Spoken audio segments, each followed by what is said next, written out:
So, magandang araw po. So, nasa third week na po tayo ng Biblical Theology. So, yung mga topics po, una sa lahat, thankful po ako dahil marami pa akong natutunan na mas malalim pa sa yung binabasa ko lang yung Bible on my own or nag-research ako on my own. Mas marami pong na-explain sa videos talaga, and mas nag-widen po yung understanding ko sa Bible.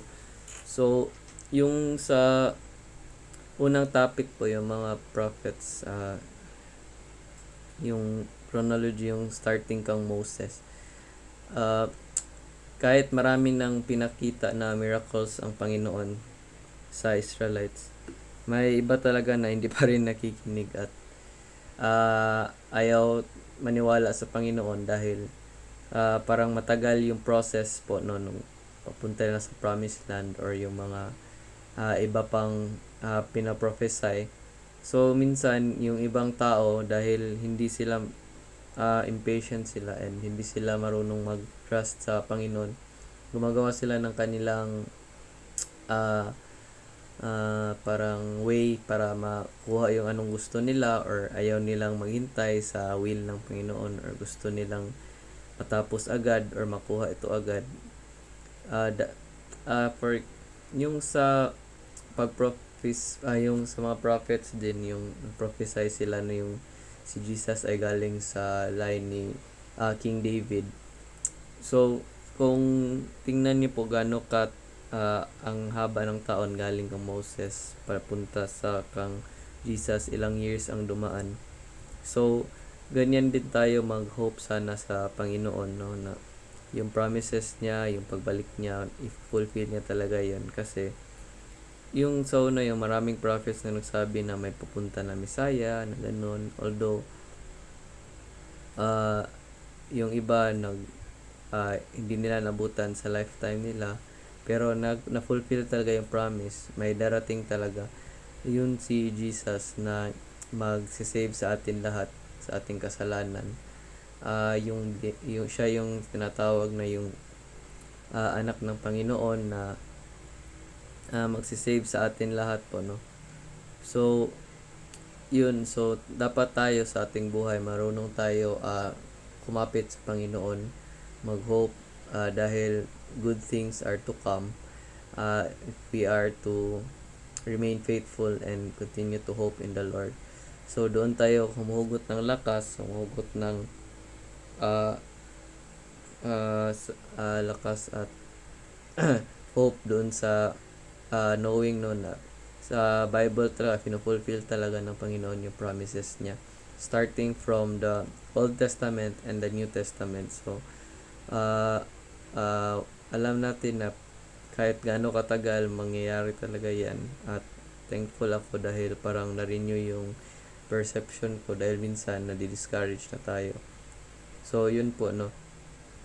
So yung sa second topic naman, yung sa bagong kasunduan, ang nag-strike talaga sa akin yung pag ibigay lang talaga natin yung buhay natin sa Panginoon po, no. Parang i-change na talaga yung heart natin na mas maging receptive at maging masunurin, dahil kung tayo lang at wala yung Panginoon, mahirap talaga na sundin yung mga utos niya, kagaya ng mga tao na minention doon sa verses na di sila nakikinig dahil gusto nila yung kanila masunod, dahil hindi nila binibigay yung heart nila sa Panginoon, dahil gusto ng Panginoon yung heart natin.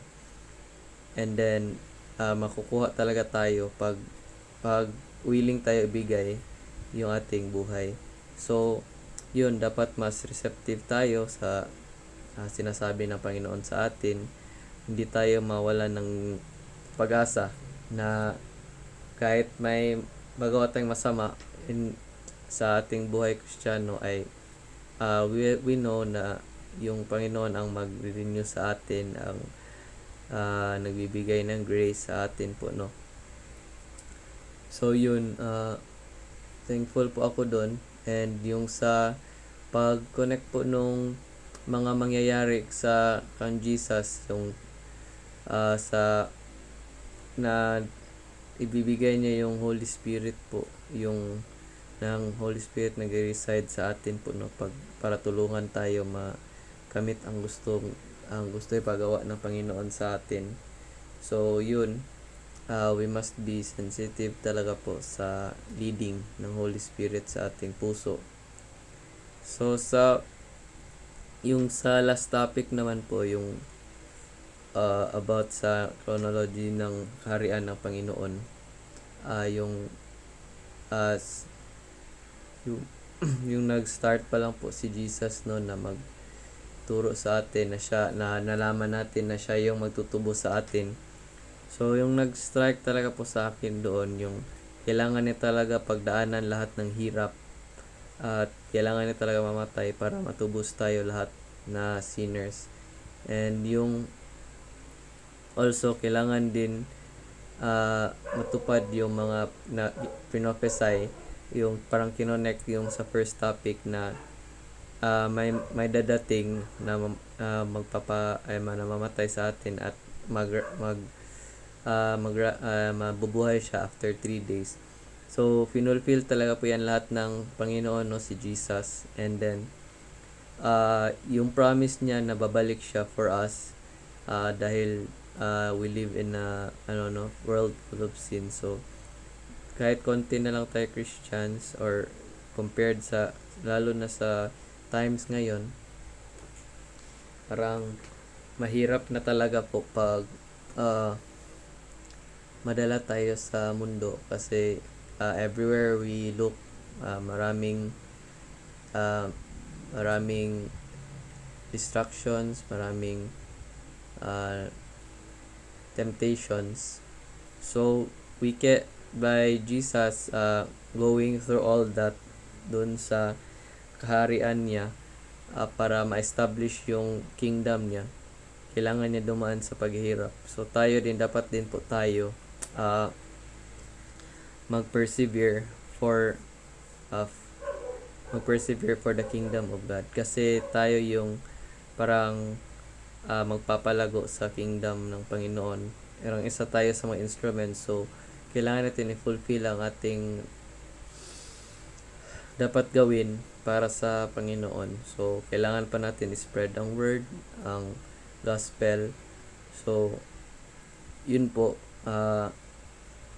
isa din po ako sa hope na mabutan natin yung pagbalik ng Panginoon, dahil as Christians we are excited for that moment po, no, dahil yan yung ultimate goal, or parang hinihintay natin, is to be with Him, or to see Him, and to be with Jesus. And yun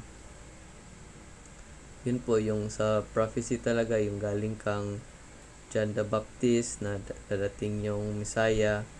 So yun, parang connect talaga po lahat, no, na parang in-establish na talaga ng Panginoon lahat ng mangyayari for until the end of time. So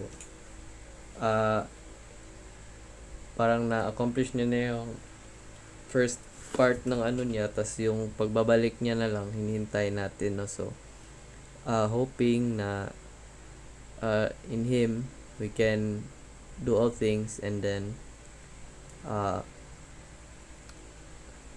parang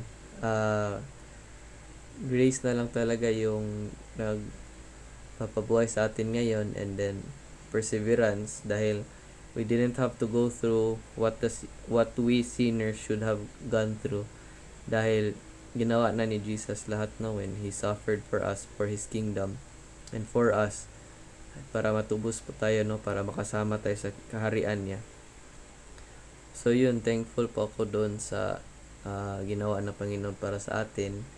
And then sa tatlong topics po this week, marami po akong na-learn, medyo malalim talaga po siya, pero happy din talaga po ako dahil may natutunan din talaga ako. So thank you po ulit, and God bless us all, and waiting po for the next topics. Thank you.